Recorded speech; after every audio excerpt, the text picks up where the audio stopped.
करूं तो मेरा उन्नति कैसे। प्रेम से बोले बाके बिहारी भगवान की जय। वास्तविक उन्नति है स्वभाव शुद्ध होना। जब तक आपका स्वभाव शुद्ध नहीं होगा आपका उन्नति नहीं होगी।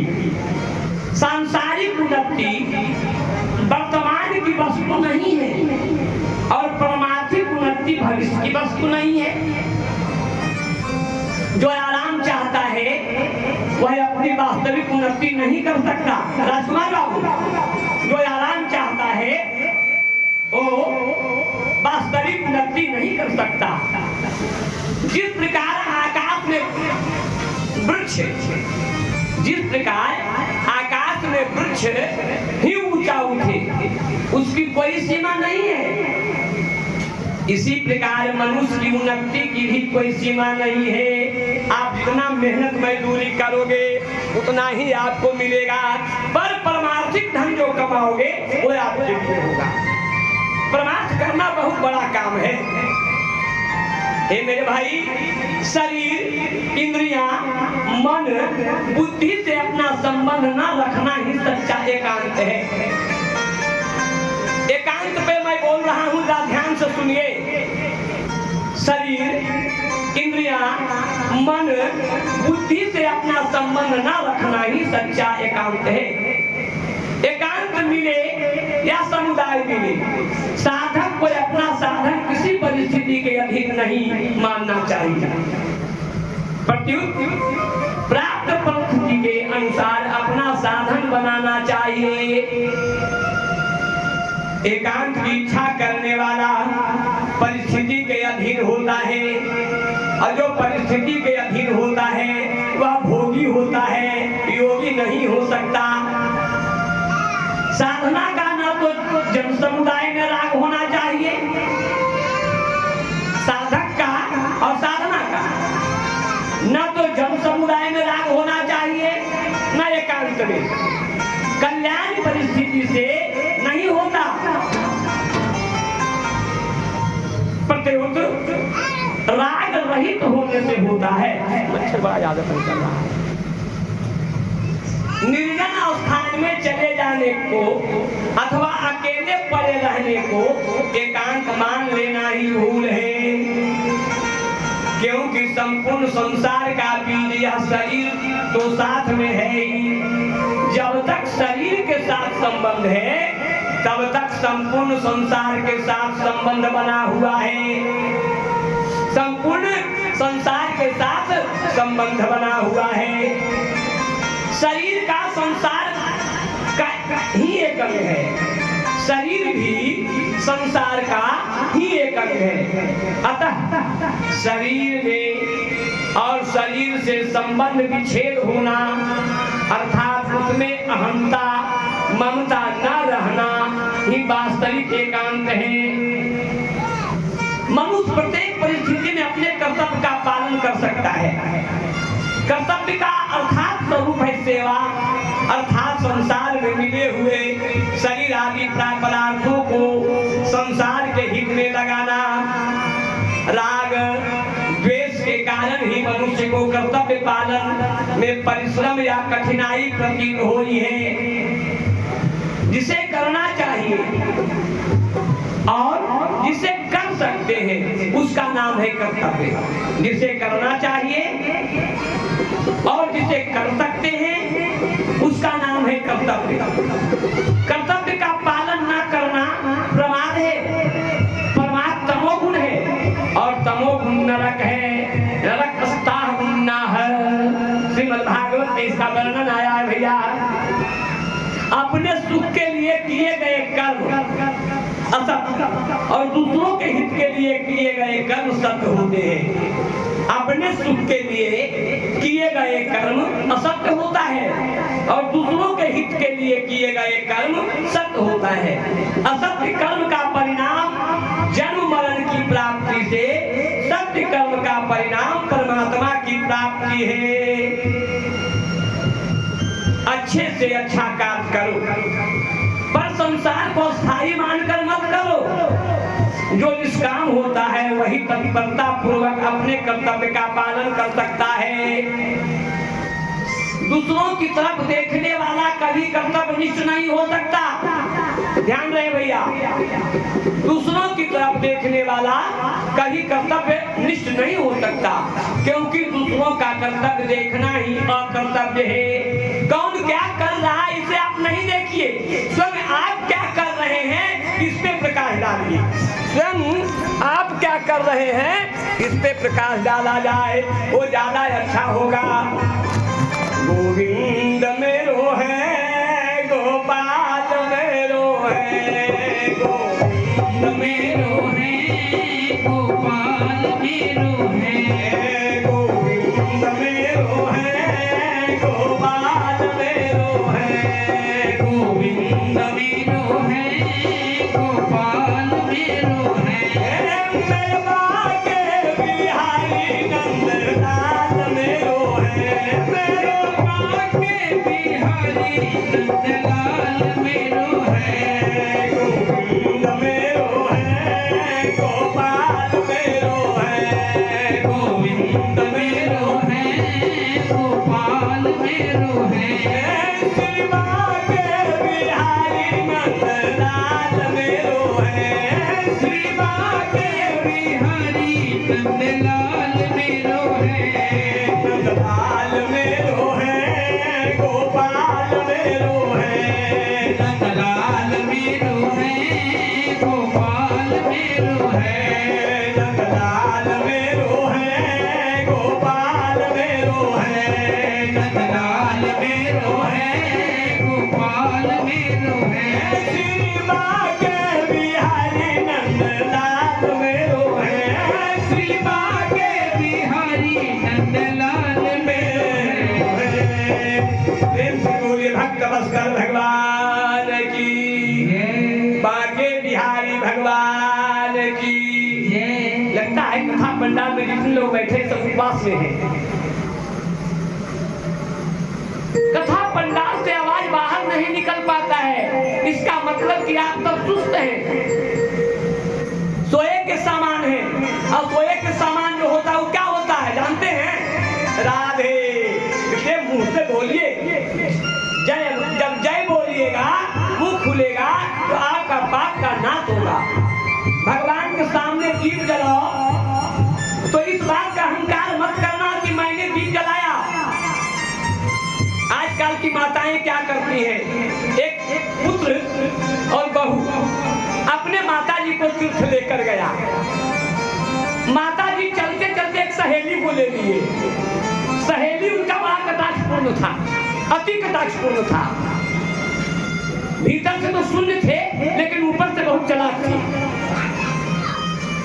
बेटा पुत्र कहा माँ चलो मंदिर।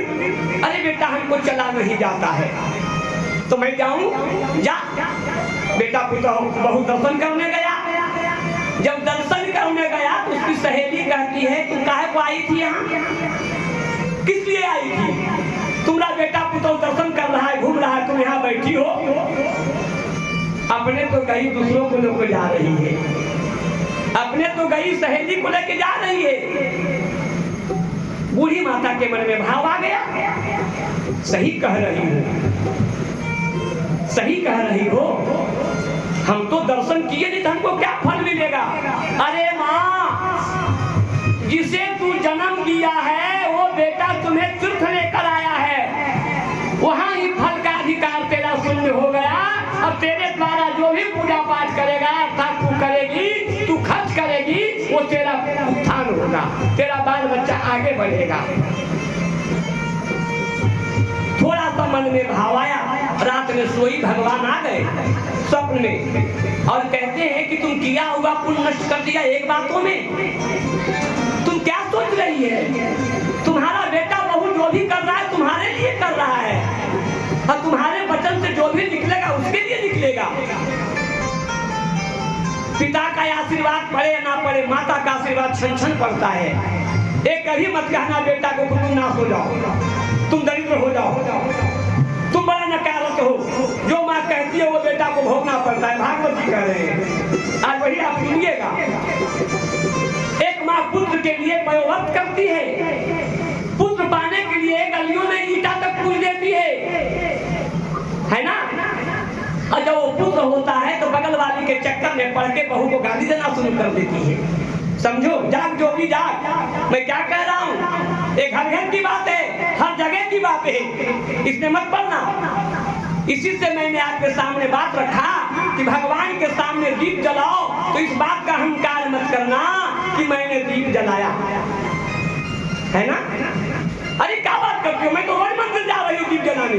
5 बार बोलो, जो सुनेगा उसका पुण्य हो जाएगा, तो जीरो टेबल पर हो जाएगी, तुमको कुछ नहीं बचेगा। भगवान के समक्ष कुदरती 2 दीप जलते ही रहते हैं। वो कौन कौन सा दीप है? दिन में सूर्य भगवान जलते हैं और रात में चंद्रमा। उसके सामने आपका दीप क्या काम करेगा? सोचिए। हे भाई, तुम्हारा दिया सूरज और चांद का मुकाबला तो नहीं कर सकता, तो फिर अहंकार क्यों?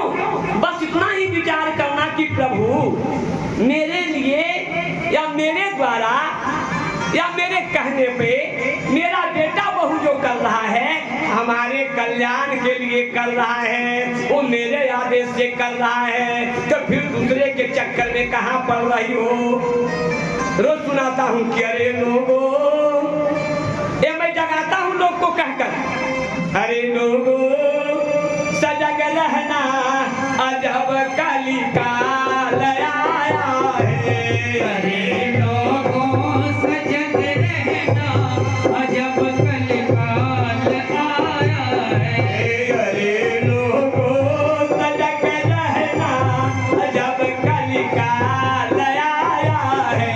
अरे लोगों सजग रहना अजब कली काल आया है। अजब कली काल आया है। अजब कली काल आया है। अजब कली काल आया है। अजब कली काल आया है। अरे लोगों सजग रहना अजब कली काल आया है। अरे लोगों सजग रहना अजब कली काल आया है।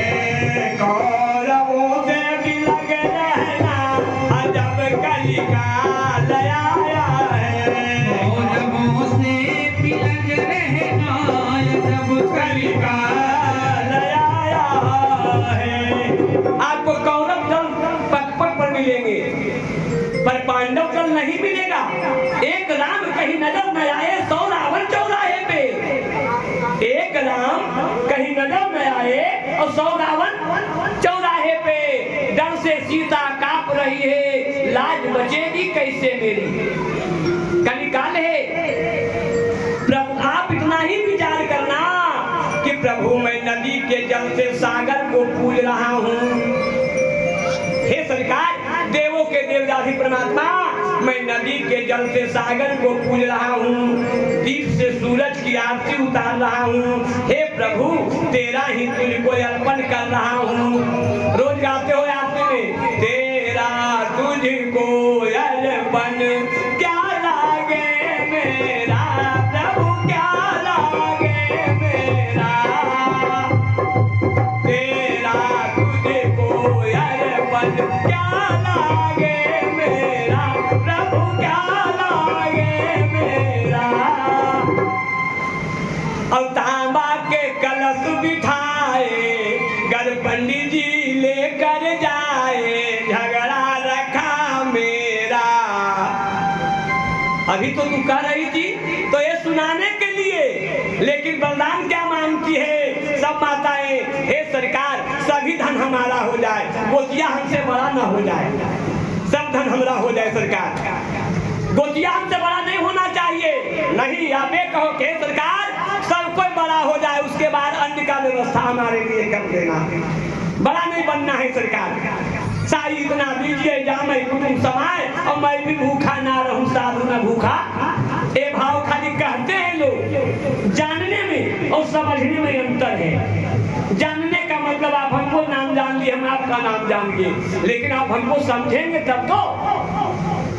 हमको सबसे ज्यादा मुनिया समझी है, जो छोटी वाली आपके यहाँ है, आते के साथ सबसे ज्यादा वो समझी जिसे आप ना समझ बालक समझ रहे हो, है ना? क्यों समझी? क्योंकि वो अभी अबोध नहीं है, प्रबोध है, उसमें भगवान समाहित है, राधा रानी का वो अंश है। मैंने माना कि राधा रानी प्राप्त हो गई, इसलिए वो समझ गई। कोई धर्म बुरा नहीं है, बल्कि सभी धर्मों में कुछ लोग बुरे हैं, सभी धर्मों में कुछ लोग बुरे हैं जो अपने स्वार्थों के खातिर धर्म की आड़ में अपने गोरख धंधे और नापाक इरादे जाहिर करते रहते हैं। अगर हम इन थोड़े से बुरे लोगों के दिलों को बदल सके, उन्हें सही राह पर चला सके और नेक इंसान बनाकर जीना सिखा सके, तो यकीनन सच मानिए देवी देवता, हमारे माई बाप, यह पूरी पृथ्वी स्वर्ग में तब्दील हो जाएगी। धर्म मरहम नहीं है, धर्म बल्कि वो टॉनिक है, स्वस्थ कर देती है। इससे बाहर मरना नहीं, बल्कि पी जाना है। कितना बड़ा आश्चर्य है, धर्म के लिए लड़ेंगे मरेंगे, लेकिन उसे जिएंगे नहीं। धर्म में लड़ना मरना नहीं है, धर्म में जीना है। ये सदैव आपको याद रहे। क्या धर्म पगड़ी नहीं है महाराज, जिसे घर से पहन कर चले और अमुक जगह पे जाकर उतार कर रख दिए? धर्म पगड़ी नहीं है। क्या है? धर्म तो त्वचा है, चमड़ी है। समझिए बात को, जिसे अपने अलग नहीं किया जा सकता। धर्म तो आत्मा का स्वभाव है। धर्म के माने प्रेम, करुणा और सद्भावना है। उसका प्रतीक फिर चाहे राम हो या कृष्ण हो, बुद्ध हो, महावीर हो, करीम हो, रहीम हो, सबकी आत्मा में धर्म की एक ही आवाज होगी। धर्म दीवार नहीं, द्वार है। धर्म दीवार नहीं है महाराज, द्वार है। लेकिन दीवार जब धर्म बन जाती है तो अन्याय और अत्याचार को भूल कर खेलने का अवसर मिल जाता है। फिर चाहे वह दीवार मंदिर का हो या आपका घर का हो। बहुत सुंदर बात। दिल्ली का सफर करना तो कितनी तैयारी करते हो, सब चीज बैग में संभालते हो, और मौत के लिए, मौत का सफर तो सबसे बड़ा लंबा है। सफर में अंधेरे रास्तों में गुजरना पड़ता है और रास्ते में दाएं बाएं मोड़ने के ना तो कोई निशान होते हैं और ना ही किसी मोड़ पर हरी लाल बत्ती रही होती है। इतना ही नहीं, चीख पुकार करने पर भी कोई सुनने वाला नहीं मिलता। यहाँ तुम्हारे घर में चाहे अन्न के भंडार पड़े हो, पर वहाँ सफर में आटे की एक चुटकी भी साथ नहीं ले जा सकते। क्या ले जाओगे? भीष्म गर्मी में जान छूटती है, पर नीम का एक पत्ता तक सिर ढकने को नहीं मिलता। संकट कि उस घड़ी में सिर्फ भगवान का नाम ही सहारा है। भगवान का नाम इतना उत्तम है, जितना बार लो, जैसे लो, जिस प्रकार से लो, भाव कुहा वयालस कोयन खो, नाम जपत मंगल दिसिदस। भगवान का नाम जलेबी कभी नहीं हो सकता। भगवान राम का नाम, कृष्ण का नाम जलेबी नहीं हो सकता। वो तो रसगुल्ला है महाराज, मुंह में लो रस से भर जाएगा। लेकिन बात यह है कि रसगुल्ला और टमाटर सभी को खाना नहीं आता।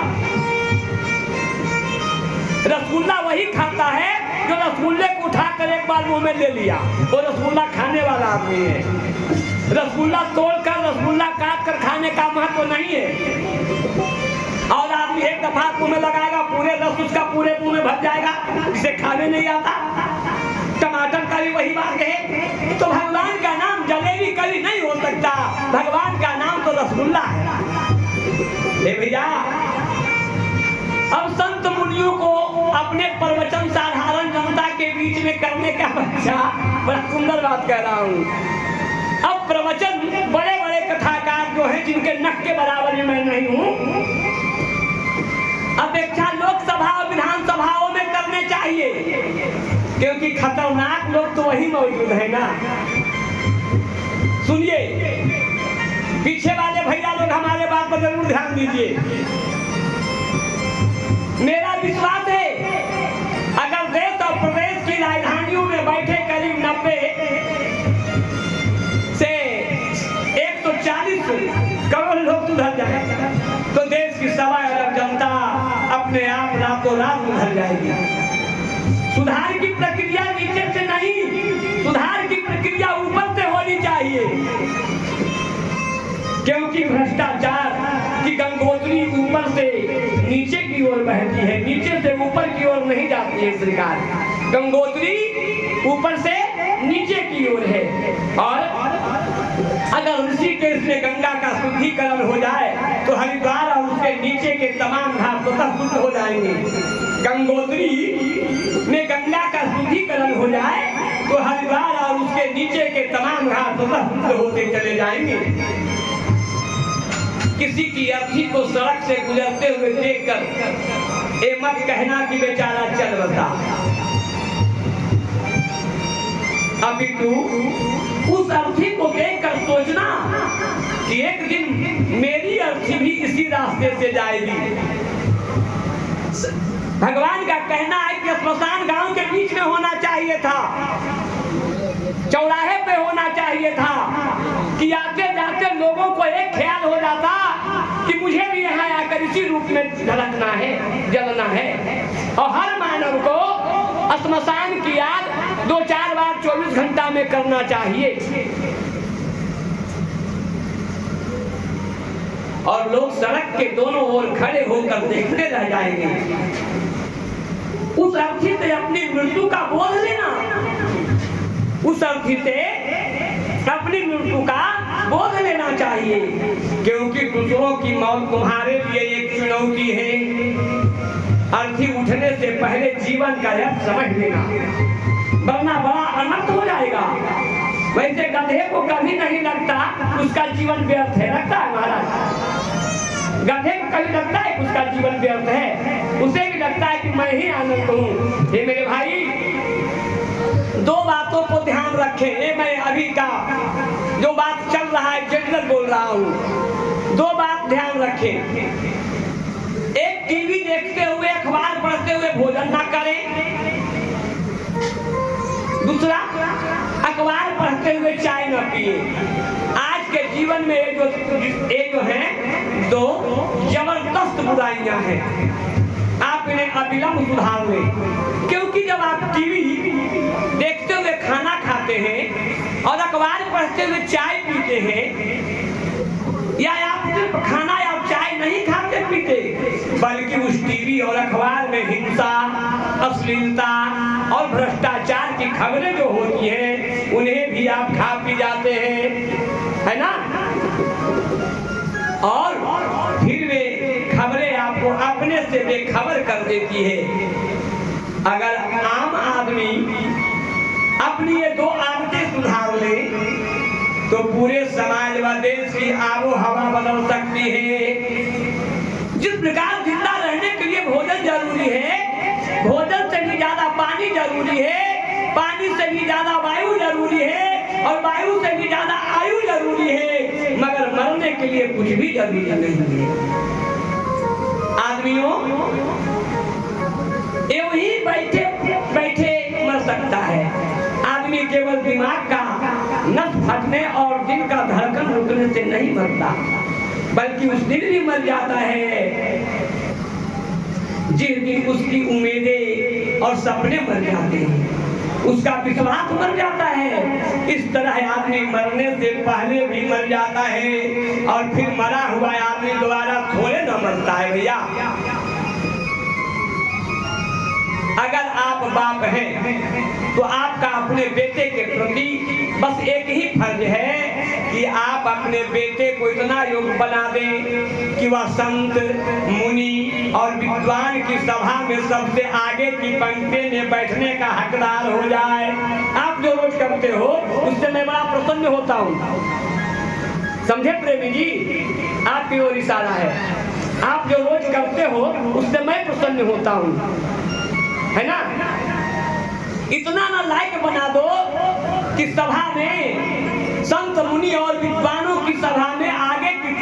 में बैठने का हकदार बने। और अगर आप बेटे हैं तो आपका अपने बाप के प्रति बस यही कर्तव्य है कि आप ऐसा आदर्शमय जीवन जिए जिसे देखकर दुनिया तुम्हारे बाप से पूछे कि किस तपस्या का पुण्य का फल तुम्हें ऐसा होनहार बेटा मिला है। जीवन में कोई ऐसा काम नहीं करे कि आपका माता पिता का सर झुक जाए, उनके आंखों से आंसू आ जाए। अगर जिंदगी को स्वर्ग बनाने की तमन्ना है, अगर जिंदगी को स्वर्ग बनाने की तमन्ना है तो पति और पत्नी, सास और बहू, बाप और बेटे को आपस में यह समझौता करना होगा कि अगर एक आग बने तो दूसरा पानी बन जाएगा। क्या सासू माँ एक बात बोलेगी तो बहू 1000 बात बोल देगी। बर्दाश्त करने की क्षमता तो है नहीं। कभी आप सोचा कि सासू माँ अगर हमें बोली तो आगे की रास्ता दिखला रही है, उस रास्ता पे वही आप ब्रेक लगा देती हो, रोक देती हो, एक मान खड़ा कर देती हो। हे मेरे भाई, अपने घरों में थोड़े से पानी का व्यवस्था करके रखिए। पता नहीं कब किसके दिल में क्रोध का आग भड़क उठे। क्रोध आग है। अपने घरों में सहनशीलता और शांति का जल तैयार रखिए। पता नहीं कब तुम्हारा घर क्रोध की लपटों से घिर जाए। ध्यान रखो, पति कभी क्रोध में आग बने तो पत्नी पानी बन जाए, और पत्नी कभी अंगार बने तो पति गंधार हो जाए। इसी से आपका कल्याण हो जाएगा। और इतनी सुंदर वाणी को अगर आप अपने जीवन में उतार लो तो यह भागवत सरस हो जाएगा, है ना। कहा जाता है कि बच्चे पर माँ का प्रभाव पड़ता है। पहला गुरु माँ होती है। कथा में माया नहीं, माया 4 जगह नहीं रहती है। पहला कथा में, दूसरा स्मशान में, तीसरा अस्पताल में, और चौथा कहाँ? मंदिरों में, पूजा पाठ में माया नहीं रहती। लेकिन आज बच्चा माँ से कम मीडिया से ज्यादा प्रभावित हो रहा है। आज का बच्चा माँ से कम मोबाइल से ज्यादा प्रभावित हो रहा है। आज का बच्चा माँ बाप से कम और टीवी से ज्यादा प्रभावित हो रहा है। आज के बच्चे मोबाइल में ज्यादा आसक्ति ले रहे हैं। इस पर कभी ध्यान दिया है आपने? नहीं दिया। हम तो आपको जगाने आए हैं। मेरा कार्य ऐसा है। हम आपसे एक निवेदन किया था कि हमारा भाई कहा हमसे कि तुम्हें मुर्दा फूकने के लिए तुम पैदा नहीं हुए हो। तुम मुर्दा फूकने के लिए पैदा नहीं हुए हो, तुम मुर्दे में जान फूकने के लिए पैदा हुए। मेरे भाई, तेरा नाम प्रियदर्शी है। तुम्हारी प्रियता संसार में फैलनी चाहिए। समाज को जगाओ, देश के जगाओ। हर जगह जाता हूँ, हर जगह कहता हूँ। इस बात को मुझे अनुभव हुआ। हे भैया, बच्चा अपनी माँ पर गया है और यह बाप पर, मगर आज जिस तरह से देसी विदेशी चैनल हिंसा और अश्लीलता परोस रहे हैं, हिंसा या अश्लीलता परोस रहे हैं, उसे देखकर लगता है कि कल का यह कहा जाएगा कि यह बच्चा जी टीवी पर लग गया है। कोई जी टीवी में लगा हुआ है, कोई पी टीवी में लगा हुआ है। क्या कितना चैनल का नाम बोलूं हम? आप लोग चैनल का प्रेमी हैं। जिसमें जी टीवी तो आप लोग का प्रिय है। सास बहू आप देखिएगा, ननद भौजाई आप देखिएगा। जो नहीं देखना है वही आप देखने को पसंद कीजिएगा। और यह अब तो कहा जाता है यह बच्चा स्टार टीवी पर गया है। हम लोग कहता हूँ कि लगता है तेरा बच्चा स्टार टीवी पर है। और जो निखट्टू है ना, यह तो पूरी फैशन टीवी पर गया है। आज विभिन्न चैनलों द्वारा देश पर जो सांस्कृतिक हमले हो रहे हैं, वो ओसामा बिन लादेन जैसे आतंकवादियों के हमले से भी ज्यादा खतरनाक है। आज जितने भी संस्था चल रहे हैं सनातन को बिगाड़ने और सनातन में प्रकट हुए बच्चे को इधर से उधर घुमाने की बात कर रहे हैं। जवानी पर ज्यादा मत इतराना। हमारे हम सकल जो भी हमारे उम्र के बैठे हैं वो इस बात पर जरूर ध्यान दें, जवानी पर ज्यादा मत इतराना, क्योंकि जवानी सिर्फ 4 दिनों की है। अतः कानों में बहरापन आवे इससे पहले ही जो सुनने जैसा है उसे सुन लेना। पैरों में लंगड़ापन आवे इससे पहले ही दौड़ दौड़ कर तीर्थ यात्रा कर लेना। आंखों में अंधापन आवे इसके पहले ही अपने स्वरूप को निहार लेना। हे मेरे भाई, पानी में गूंगापन आवे इसके पहले ही कुछ मीठे बोल बोल लेना। हाथों में लूलापन आवे इससे पहले ही दान पुण्य कर डालना। दिमाग में पागलपन आवे इससे पहले ही प्रभु का भजन कर लेना, गा लेना। हे प्रभु, आप तो हमारे दुख का निवारक हो। दुख बड़ा ढीठ मेहमान है, दुख जो है बड़ा ढीठ मेहमान है। अगर यह तुम्हारे घर के लिए निकल पड़ा तो पहुंचेगा जरूर। और लोग दुख कहकर नहीं आता, आमंत्रण करके आता है। आज तक सुने किसी को लकवा मारने के पहले फोन आया था कि तू अपने बाप को बचा ले, मैं आ रहा हूं तेरे घर। हाँ, अगर तुम इस मेहमान को घर आते हुए देखकर सामने का दरवाजा बंद कर लो तो यह पीछे के दरवाजे से आ जाएगा, लेकिन आ जाएगा। पीछे का दरवाजा भी बंद कर लो तो यह खिड़की में से आ जाएगा। खिड़की भी बंद करो तो छप्पर फाड़ कर आ जाएगा, निकल नहीं तो फर्श उखाड़ कर आ जाएगा। ढीठ मेहमान है ना। अतः जीवन में सुख की तरह दुख का भी स्वागत करो, दुख की मेजबानी के लिए भी तैयार रहो। यह सोचकर कि वे दिन नहीं रहे तो ये दिन भी नहीं रहेंगे। यदि कोई इंजीनियर भ्रष्ट होता है तो कुछ एक पल भवन ही असमय में धराशायी होते हैं। ध्यान सुनिए, अगर कोई इंजीनियर भ्रष्ट होता है तो कुछ एक पल भवन ही असमय में धराशायी होते हैं। यदि कोई डॉक्टर भ्रष्ट होता है तो कुछ एक ही लोगों की अकाल मौत होती है। लेकिन यदि कोई शिक्षक भ्रष्ट होता है, कोई शिक्षक भ्रष्ट होता है तो आने वाली समूची पीढ़ी बर्बाद हो जाती है। इस पर विशेष ध्यान होना चाहिए। देश का भविष्य आज शिक्षक के हाथ में है, क्योंकि उसके द्वार पर नई पीढ़ी कुछ सीखने बैठी है। यदि 1,80,00,000 शिक्षक तय कर ले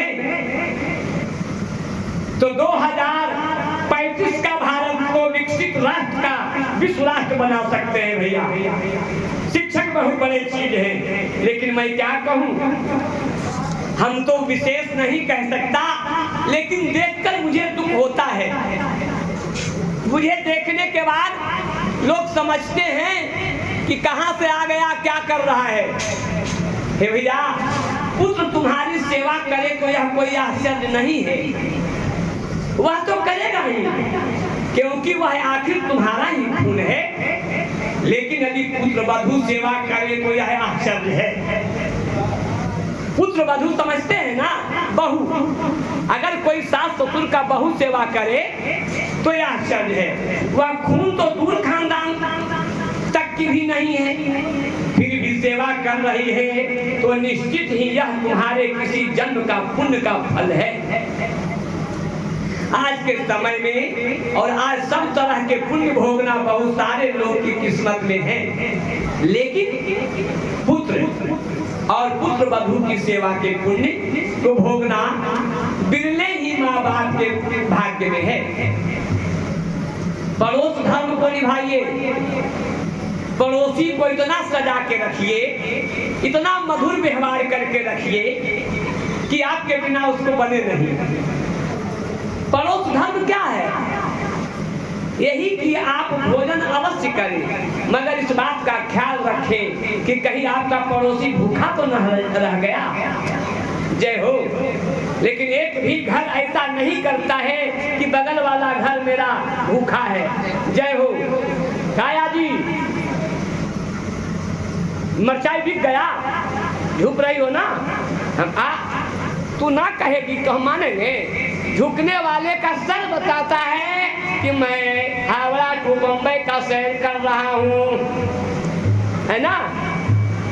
जहाँ आंख मुंदना चाहिए वहाँ आंख खोल लेती हो, और जहाँ आंख खोलना चाहिए वहाँ आंख मूंद लेती हो। लोग मंदिर में जाके आंख मूंद लेते हैं।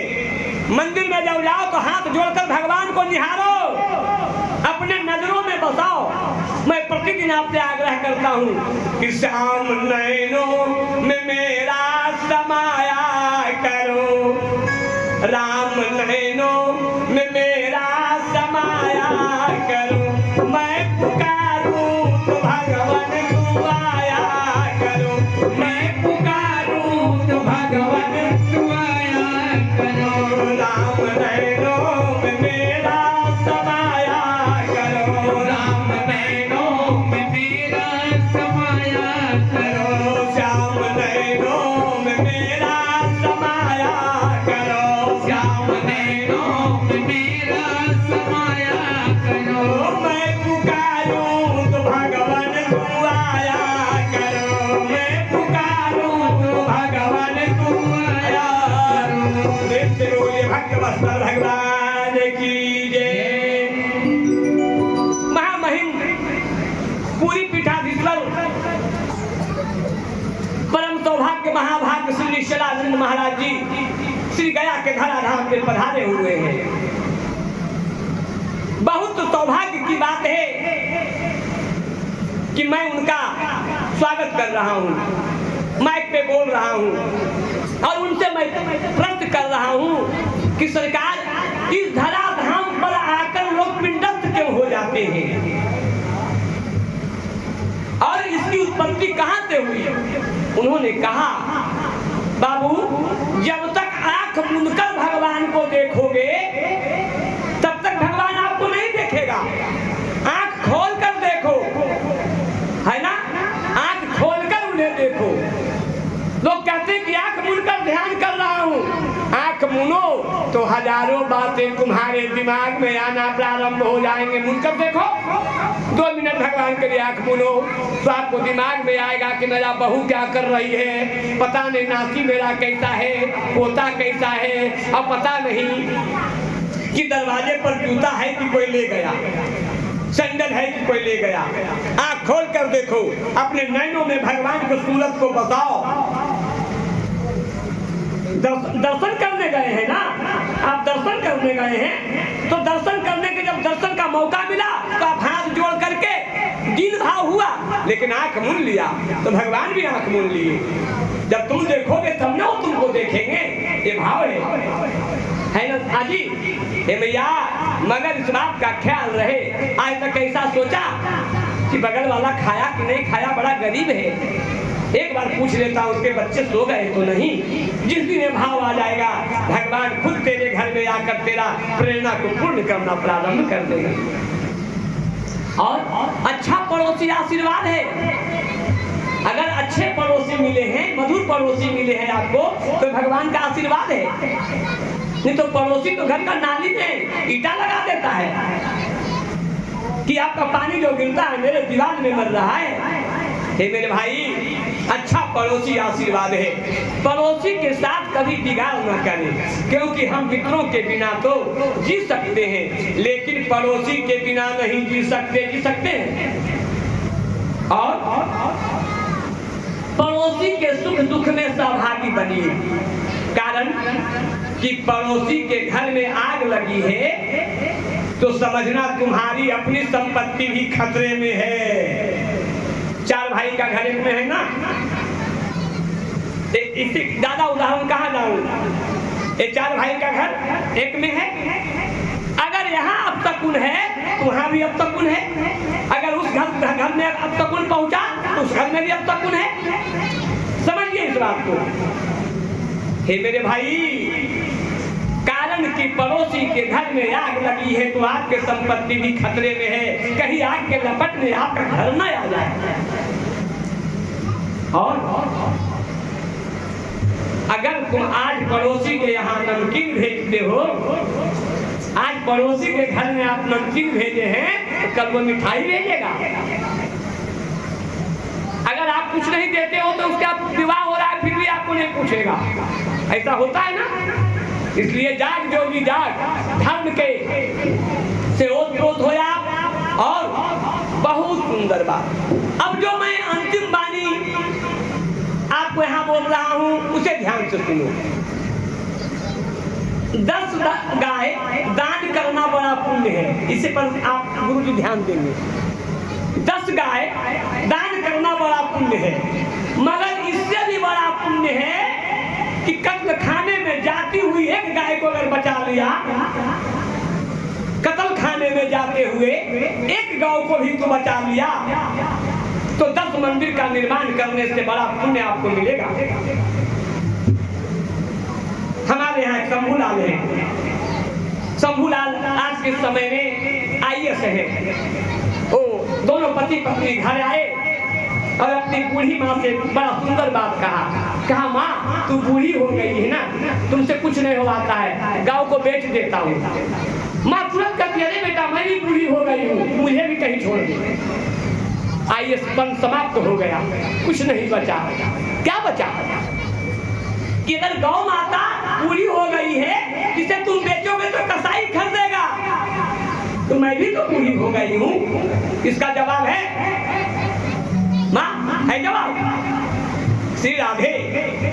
तो 10 गाय दान करना बड़ा पुण्य है, इससे भी बड़ा पुण्य है अगर कत्ल खाने में जाते हुए एक गौ माता को आपने बचा लिया तो 10 मंदिर निर्माण करने का फल आपको प्राप्त हो जाएगा।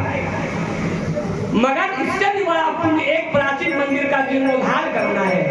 10 प्राचीन मंदिरों का जीर्णोद्धार करना बड़ा पुण्य है, मगर इससे भी बड़ा पुण्य है कि एक आतंकवादी को अहिंसावादी बना देना।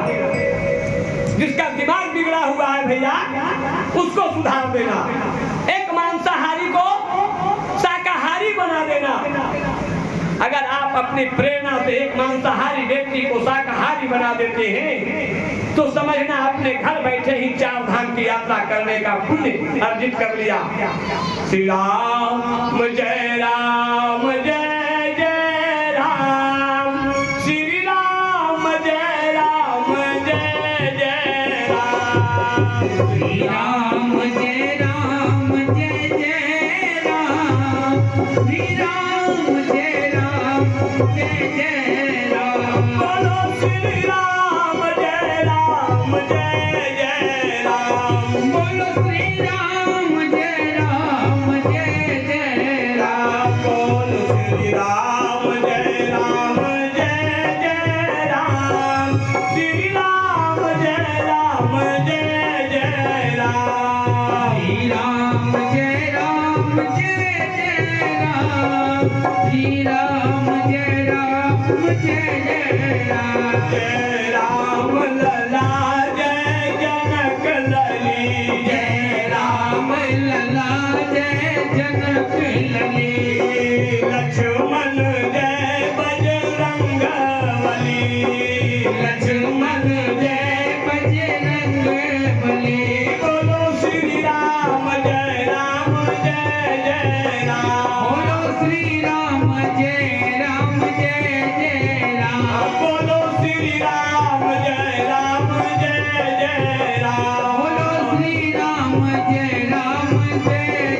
राम जो मुख राम नाम नहीं आवा, जो मुख राम नाम नहीं आवा, ओ मुख ब्रह्मा व्यर्थ बनावा, ओ मुख ब्रह्मा व्यर्थ बनावा, ओ मुख ब्रह्मा व्यर्थ बनावा, ओ मुख ब्रह्मा व्यर्थ बनावा। बोलो श्री राम जय राम जय जय राम, बोलो श्री राम जय राम जय जय राम, बोलो श्री राम जय राम जय जय राम, बोलो श्री राम जय राम जय जय राम। क्या राम नाम की महिमा है, बड़ा सुंदर महिमा है। बंधु होकर चढ़े सुमेरु, बंधु है चढ़े सुमेरु, बंधु कहते हैं लगड़ा को और सुमेरु कहते हैं पहाड़ को। भगवान का नाम में इतना शक्ति है कि लंगड़ा भी राम राम करते पहाड़ पे चढ़ जाता है। पंगु होकर चढ़े सुमेरु, पंगु है चढ़े सुमेरु, गूंगा भर मुँह बोलेगा, गूंगा भर मुँह बोलेगा। बोलो श्री राम जय राम जय जय राम, बोलो श्री राम जय राम जय जय राम, बोलो श्री राम जय राम जय जय राम, बोलो श्री राम जय राम जय जय राम, बोलो श्री राम जय राम जय जय राम, बोलो श्री राम जय राम जय जय राम, बोलो श्री राम जय राम जय जय राम, बोलो श्री राम जय राम जय जय राम। प्रेम से बोलिए बाके बिहारी भगवान की जय। महाराज बलि पूछते हैं कि सरकार मेरा राज शाश्वत कैसे रहेगा। गुरु शुक्राचार्य महाराज ने कहा कि देखो बलि,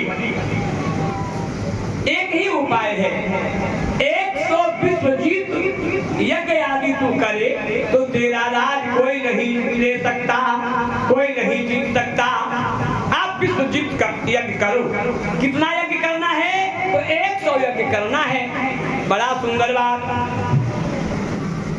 बलि बोले महाराज आप तो हमारे पुरोहित हैं, यज्ञ का प्रारंभ करिए, हम विश्वजीत यज्ञ करेंगे, हम विश्वजीत यज्ञ करेंगे। भृगु कक्ष में आकर बलि राजा ने यज्ञ प्रारंभ किया। 99 यज्ञ हो गए, 99 यज्ञ पूरे हो गए, एक यज्ञ बाकी है। इधर माँ अदिति के मन में बड़ा चिंता हुई। अदिति से देवता और दीति से राक्षस।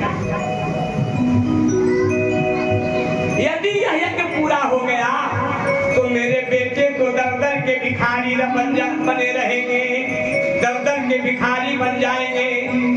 वह अपने पति के पास आई, कश्यप महाराज से कहा कि महाराज हमें कोई ऐसा पुत्र प्रदान करे जो मेरे बाकी पुत्रों का रक्षा करे और उनको उनका स्वर्ग वापिस दिला दे।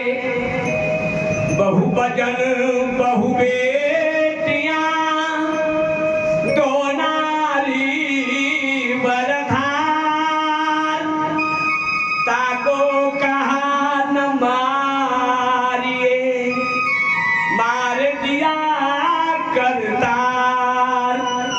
इस संसार में सबसे ज्यादा दुखी अगर कोई है तो जिसे 2 पत्नी है। सबसे ज्यादा दुखी कोई है तो जिसे 2 पत्नी है। बहुत बिजनेस है जिसके पास 2 पत्नी हो, बहुत कन्या जिसके घर में हो, वह आदमी तो वैसे ही मरा हुआ है। अब उसके पास तो 2 पत्नी है। महाराज मन में विचार कर रहे हैं, उनकी पत्नियां आपस में लड़ रही हैं, उनके पुत्र लड़ रहे हैं और मुझे कोई आराम से माला भजन कीर्तन नहीं करने देते।